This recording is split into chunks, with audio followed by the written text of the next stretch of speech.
বর্তমানে আমরা সবাই কিন্তু বাস্তবতা কম বেশি খুব ভালো বুঝি। তবু একটা বাস্তব কথা বলি সেটা হচ্ছে যে এই পৃথিবীতে অনেকেই আপনার আপন না। যতক্ষণ না পর্যন্ত তারা আপনাকে কোনো কাজে লাগাতে পারে বা আপনি তাদের কোনো প্রয়োজনে বা কাজে আসেন।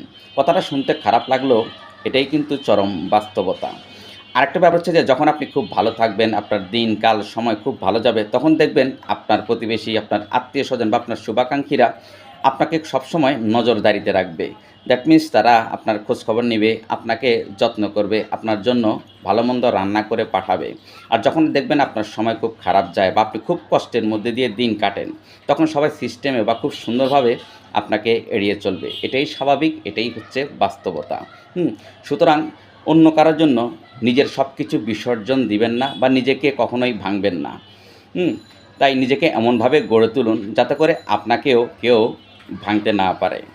Thanks for watching.